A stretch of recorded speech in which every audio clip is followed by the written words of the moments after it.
जब भी कोई व्यक्ति गौतम बुद्ध के संघ में शामिल होता था तो बुद्ध उसे सबसे पहले शांत रहने के लिए कहते थे।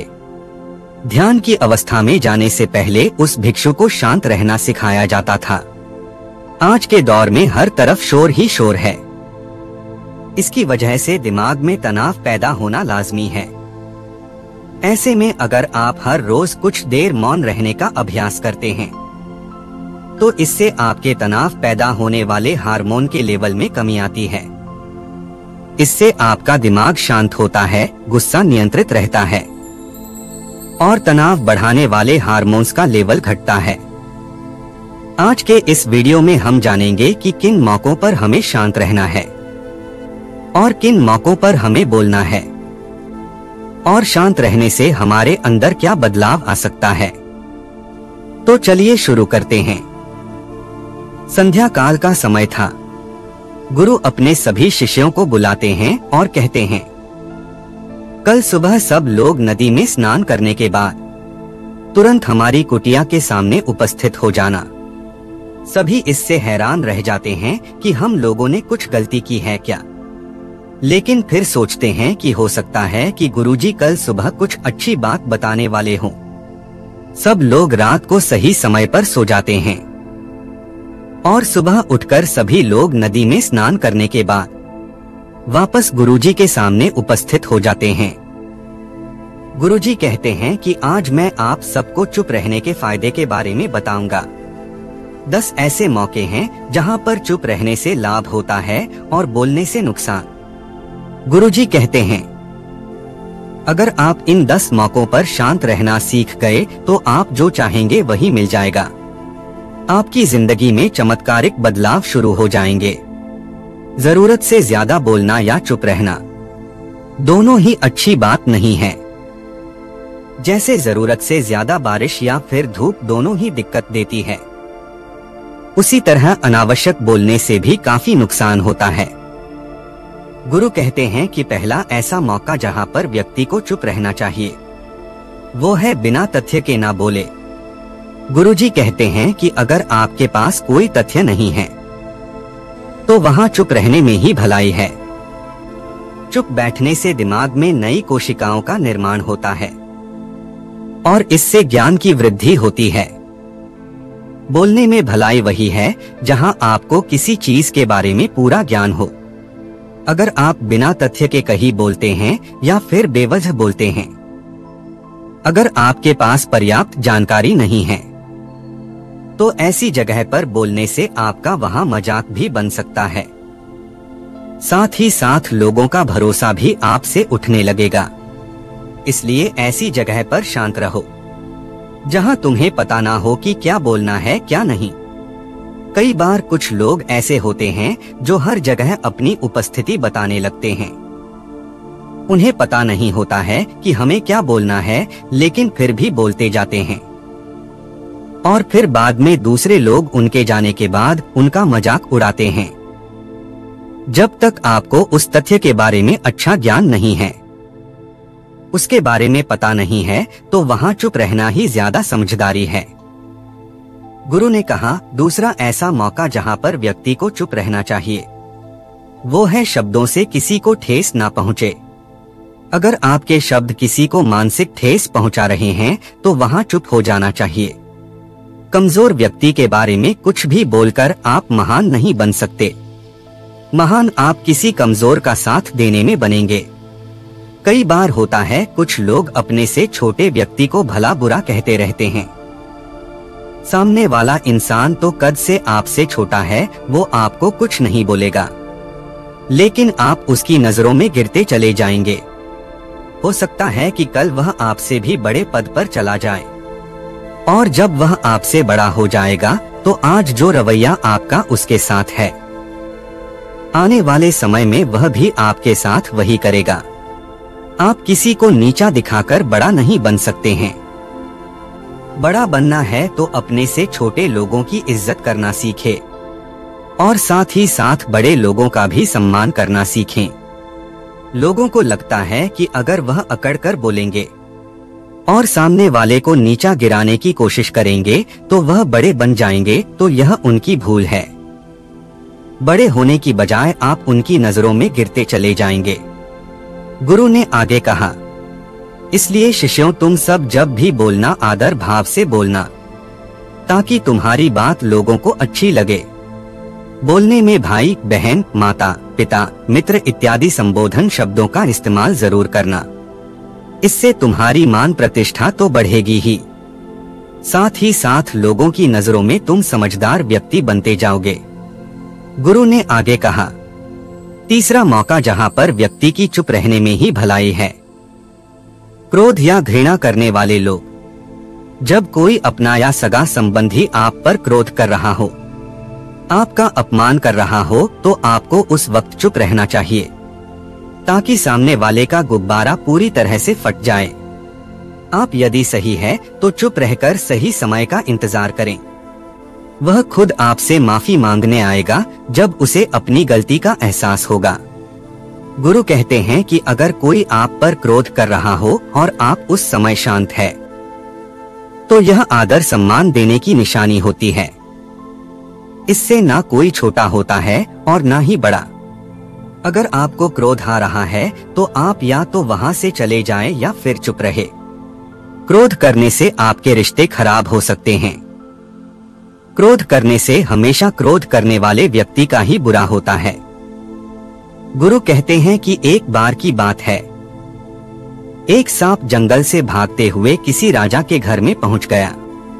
लोगों ने छेड़खानी की तो वह बहुत ही गुस्सा हो गया और वह घर में पड़ी तलवार से खुद को लपेटकर कसने लगा और धीरे धीरे उसका पूरा शरीर कट गया। ठीक उसी प्रकार हमारा गुस्सा भी हमारे शरीर को तलवार की भांति काटता रहता है और वह गुस्सा ध्यान से खत्म होता है। प्रतिदिन अगर आप ध्यान की मुद्रा में बैठते हैं तो आपका गुस्सा आपके नियंत्रण में रहेगा। एक तरीका तो यह है कि आप प्रतिदिन ध्यान का अभ्यास करें। इससे आपके शरीर में जो हार्मोन्स गुस्से को बढ़ाते हैं वह सब तुम्हारे नियंत्रण में रहेंगे, जिससे शरीर गुस्से पर आसानी से तुम्हारा काबू पा लेगा। लेकिन एक तरीका यह भी है कि जब भी आपको गुस्सा आए तो आप यह समझने का प्रयास करो कि क्या मेरा गुस्सा जायज है या नहीं, हमें वहां पर बोलना चाहिए कि नहीं। जब आप खुद इस बात का आकलन लगा पाएंगे तो आपको खुद पता चल जाएगा कि हमें गुस्सा करना चाहिए या नहीं। फिर भी आपको गुस्सा आ रहा है तो आप वहां से हटने का प्रयास करें, वहां से दूर चले जाएं। धीरे धीरे समय के साथ आपका दिमाग शांत हो जाएगा। गुरु ने कहा, चौथा ऐसा मौका जहां पर इंसान को बहुत ही समझदारी के साथ काम लेना चाहिए। वहां पर आपको चुप रहना ही चाहिए जहां पर उस मुद्दे से आपका कोई संबंध ना हो। अगर आपका किसी मुद्दे से कोई संबंध ना हो तो वहां आपका चुप रहना ही सही है। बिना किसी वजह अगर आप दूसरे के मुद्दे पर बोलेंगे तो यह आपके लिए अनिष्टकारी होगा। इसमें केवल और केवल आपका ही नुकसान है। आप किसी भी दो लोगों के बीच हो रहे विवाद में अपनी टांग न डालें। अगर सामने वाला आपको बुला रहा है अपना झगड़ा शांत करवाने के लिए, तो ही आप वहां पर जाएं। किसी की व्यक्तिगत जिंदगी में दखल अंदाजी नहीं देनी चाहिए जब तक कि वह व्यक्ति आपको अपने झगड़े को शांत करवाने के लिए नहीं बुलाता है। कुछ लोग फालतू में दूसरे के विवाद में कूद पड़ते हैं। इससे उनके मान सम्मान मर्यादा पर लोग उंगली उठाने लगते। गुरु कहते हैं कि पांचवा ऐसा मौका जहां पर व्यक्ति को बहुत ही समझदारी के साथ चुप रहना चाहिए। आपके शब्दों से किसी मित्र को हानि ना पहुंचे। अगर आपके शब्द सामने वाले के परिवार या मित्रों की प्रतिष्ठा के बारे में बुरी झलक दिखा रहे हैं तो आपको चुप रहना चाहिए। किसी के परिवार या फिर मित्र के बारे में बुरा बोलने से केवल आप ही बुरे बनेंगे। जो चीज आसानी से खत्म की जा सकती है उसे अपने शब्दों से बड़ा ना करे। बिना चिल्लाए बात करने का प्रयास करना चाहिए। अगर आप बिना चिल्लाए कोई बात नहीं कह सकते तो आपके चुप रहने में ही भलाई है। किसी पर चिल्लाने से आपके व्यवहार के बारे में पता चलता है। ज्यादा बोलने से चीजें हमेशा खराब ही होती है। कई बार कुछ रिश्ते ज्यादा तेज बोलने की वजह से टूट जाते हैं। इसलिए अपनी आवाज में मीठापन लाएं। आपके शब्दों से आपके दोस्त को हानि नहीं पहुंचनी चाहिए। कभी कभी दोस्तों से जब हम मजाक कर रहे हों तो ध्यान रहे कि आपके शब्दों से किसी का अनादर ना हो। मजाक को भी हमेशा शब्दों के मायने में ही रखें। जहां किसी को शब्दों से चोट लगे वहां चुप हो जाएं। ज्यादा बोलने से हमेशा नुकसान ही होता है।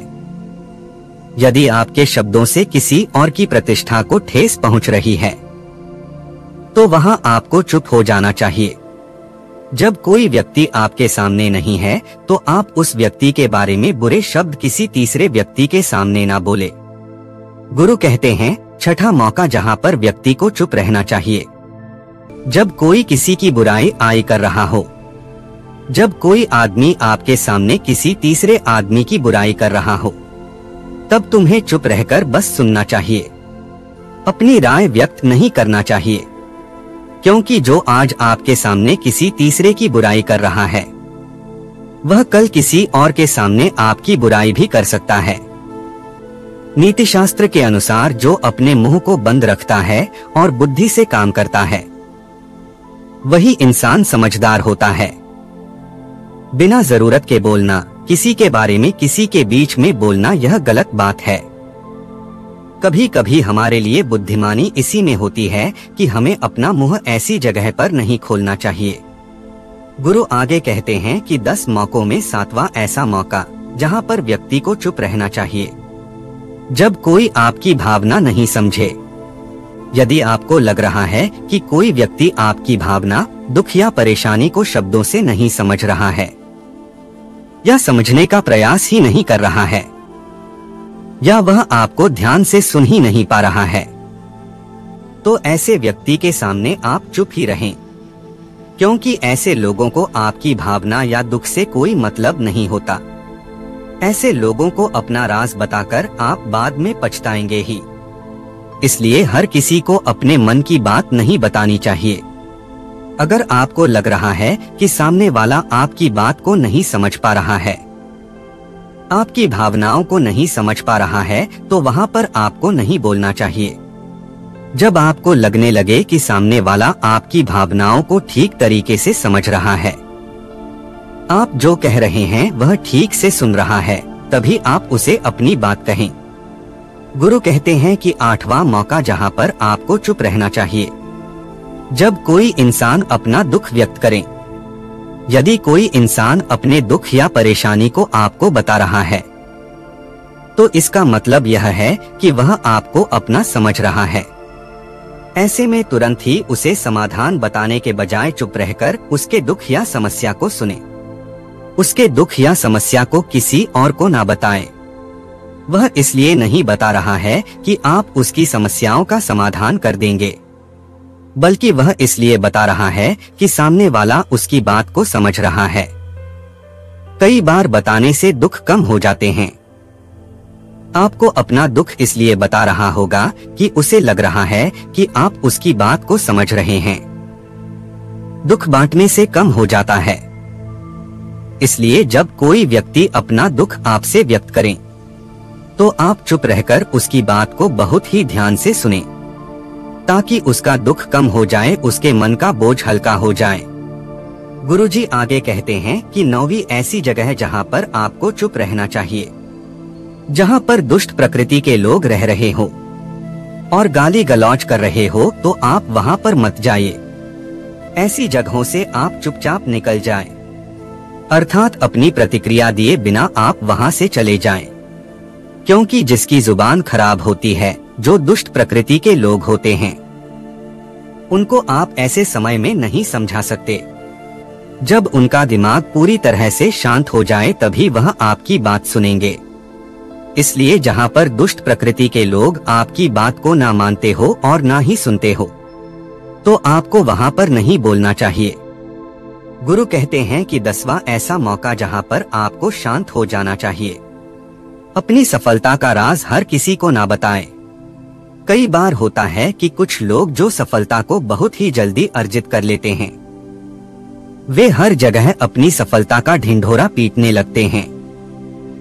ऐसे में क्या होता है कि कई लोग आपकी सफलता से खुश नहीं होते हैं। अगर आप अपनी सफलता का जबरदस्ती लोगों में ढिंढोरा पिटवा रहे हैं, तो लोगों की नकारात्मक ऊर्जा आपको प्रभावित कर सकती है।